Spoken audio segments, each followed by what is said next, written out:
Welcome to the Italian Wine Podcast. This episode has been brought to you by the Wine to Wine Business Forum 2022. This year will mark the 9th edition of the forum to be held on November 7th and 8th of 2022 in Verona, Italy. This year will be an exclusively in-person edition. The main theme of the event will be all-round wine communication. Tickets are on sale now, so for more information, please visit us at winetowine.net.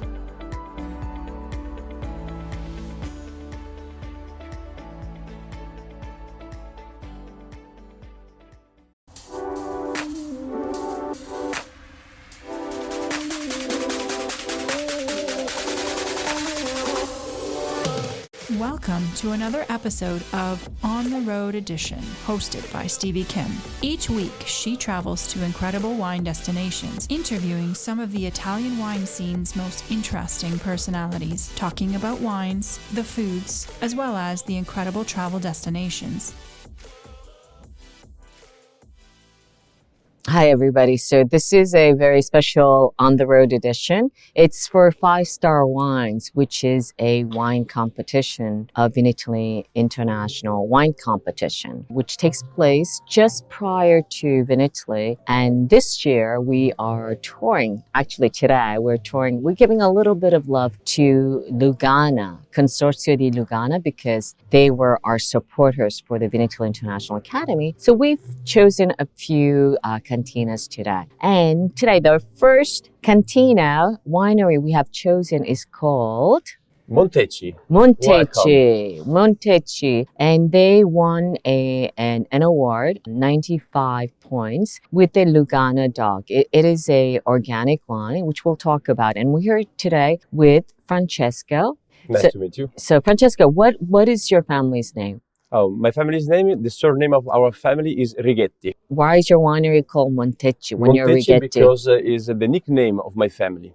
You know, when I was young, really young, I used to have a walk in the countryside, and the people used to ask me, "Are you a Monteci?" I say, "No, I'm Francesco."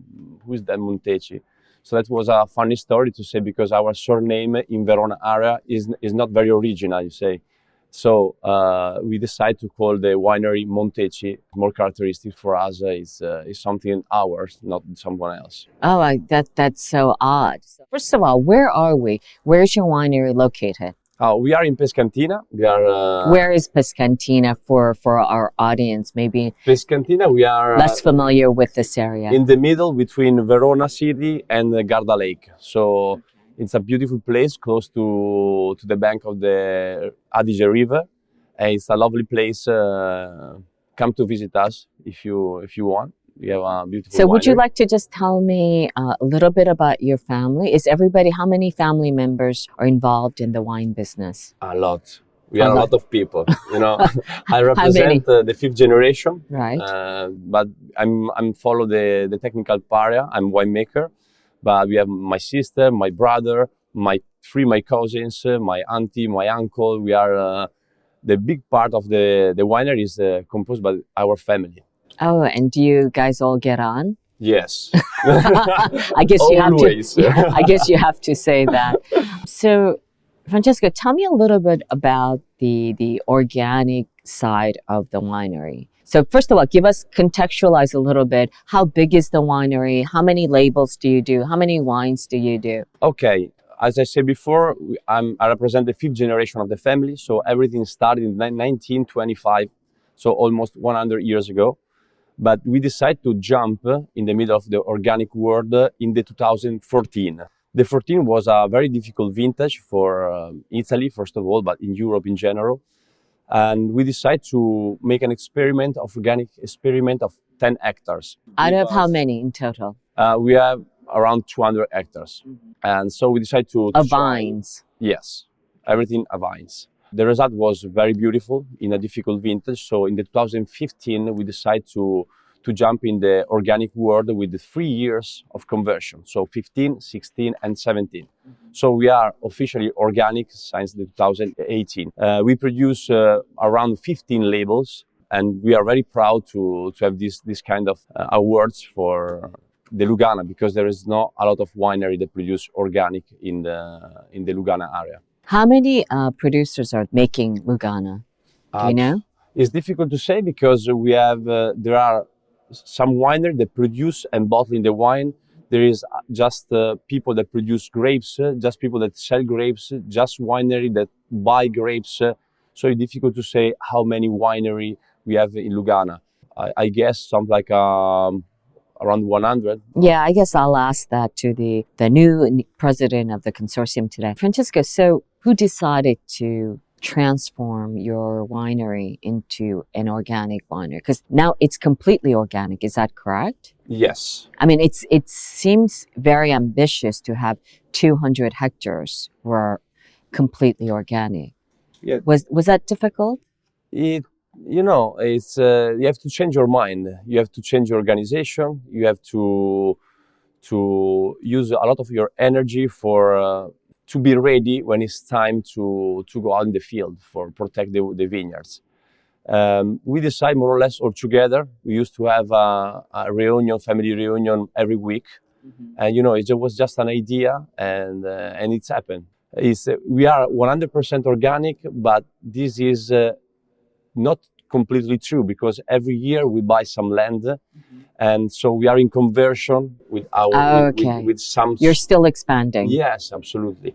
So, what were the major changes, significant changes that you've made during the conversion, both in the vineyards but also in winemaking? I used to explain the word of organic to the people in this way. It's like to protect yourself with the medicine, or you cover yourself in the winter time. With the systemic system, you just spread the trees, and there is the trees absorb this the protection. In the organic way, you have to try to protect the wine with the treatment that they protect the trees from outside. So is something that respect more the field, the nature, the world, and it was a huge satisfaction for me and for us to see how fireflies come back to the vineyard in the summertime.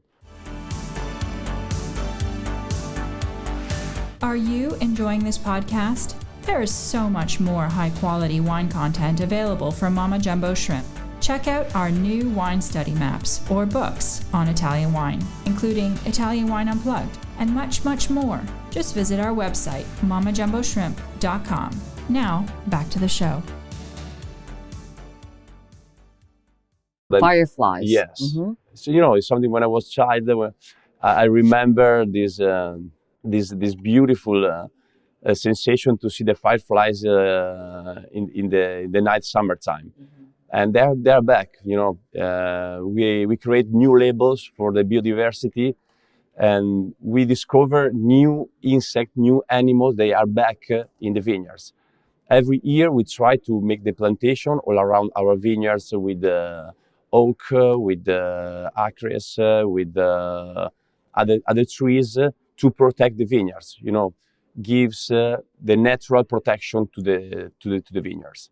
The birds, the insects, some kind of animals, they come back and protect itself, So what are the major challenges nowadays going forward with organic farming and organic winemaking? So what are your biggest challenges now?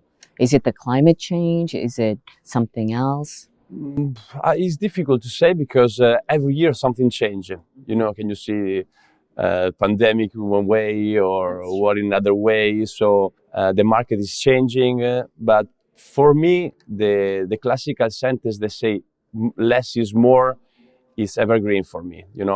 If you respect the wine, if you respect the nature, if you respect the trees, the right moment to pick the grapes, to have the harvest. They give it back something, it's something that if you respect, they give respect to you. So we try to be more natural as possible on our mentality and our wine as well. Okay, so now let's just quickly taste your wine, the award-winning wine. Would you like to tell us a little bit about that? Okay, so this is our Lugana 2021. Was a beautiful vintage, a little bit in late respect to the 2020. So the vintage before. This is Trebbiano di Lugana, or the local people say Turbiana. Right. It's a beautiful variety. And the sensation of this wine, first of all, It's you can 100% see, Turbiana. absolutely yes, 100% Lugana. As you can see, the color is a very nice light gold color. But for me, the most important characteristic of this wine is, first of all, the flavors. There is a beautiful wedding between flavors of fruits and flowers. So I love to feel the yellow rose, or between the lychees, or the ananas, the mango, the peach, apple. I just want everybody to know it's 10:30, so the breakfast of champions. Yes. They didn't provide me with the spittoon, so okay. In the mouth, the tasting is the minerality of the wine, well-balanced acidity with the soft part of the wine, nice persistent of the wine in the mouth. So I think was a great work for us to produce this wine. So is this typical of a Lugana, would you say, or at least the house Lugana? Is this very representative from previous vintages? I think so, yeah. Similar? I think I found in the last 4 vintages a connection of, the difference of the vintage is something that we have it. But, the style, we can try to keep this kind of style, The variety is that one, so if you have a slow fermentation for develop a beautiful flavor like thiolic sensation and estery sensation, they can recognize this style. And how much does a wine like this cost in retail? We're talking to the consumers. It's around 15 euros. 50 euro, more or less, yes. Great. So just one last question before we go. I know you make also sparkling wines. Yes. Do you want to tell us a little bit about that? I love sparkling wine, first of all. Because it's not very common in this area, right? Absolutely not. When did you start, and why did you start producing sparkling wine? So we are in the Valpolicella, the art of Valpolicella. So here the red wine is the must. And we are here for a white. So it's a big goal for me and for us. And because you're most of your production is Valpolicella. It's 90%. Yeah. 90%. And how many sparkling wines do you make? We produce 5 different sparkling wine, 1 rosé and 4 whites. No, it's small numbers but give us satisfaction. I didn't found some easier to taste wine 10 years on the yeast, and so it's a big satisfaction. And we are thinking something about the classic method for the Lugana as well. So that's interesting. We are studying how we select the base for produce the classic method, because the harvest of the Lugana is a late harvest for the white wines, because we start in the middle of August with the Pinot Grigio, and we are going to pick the Lugana after 1 month. So we have to pick the grapes when it's not still ready. So because you need the acidity. Absolutely, yes. Mm-hmm. So not the completely mature of the grapes. You have to harvest the grapes 1-2 weeks before, 10 days. Every vintage is different. But we are thinking about that. Okay, great. Sounds exciting. So, Francesco, would you like to say one last thing to our audience about Lugana or your winery or yourself? Anything. What would you like to say? One last thing you'd like to... Last thing to say about the Lugana is a beautiful place. I think the people, they can understand the Lugana if they come here to visit the Garda Lake area. Mm-hmm. It's a beautiful place. There is a lovely weather. There is beautiful people around, tourist people that come here for a holiday. And you can have a huge satisfaction when you drink a glass of the Lugana, sit and you see the Garda Lake and maybe eat some fish. Why not from the lake? Maybe something to enjoy. And Francesca, how can people get in touch with you? Like, what is your social media handles? Okay, so you can find us in Monteci on the Instagram, on Facebook. And it's just Monteci? Yes. Okay. Monteci Viticoltori is the correct name. Monteci Viticoltori. Monteci Viticoltori. Not just Monteci. Okay, very good. Thank you very much. Thank you for your visit. And see you next year.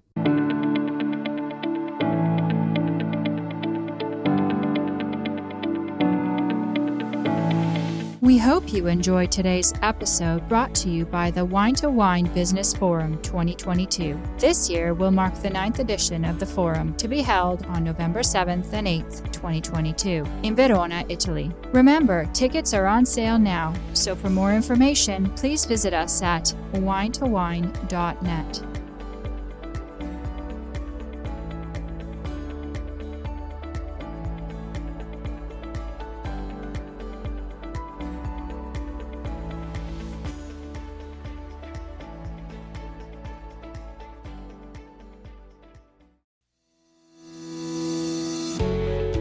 Hi guys, I'm Joy Livingston and I am the producer of the Italian Wine Podcast. Thank you for listening. We are the only wine podcast that has been doing a daily show since the pandemic began. This is a labor of love and we are committed to bringing you free content every day. Of course, this takes time and effort, not to mention the cost of equipment, production, and editing. We would be grateful for your donations, suggestions, requests, and ideas. For more information on how to get in touch, go to italianwinepodcast.com.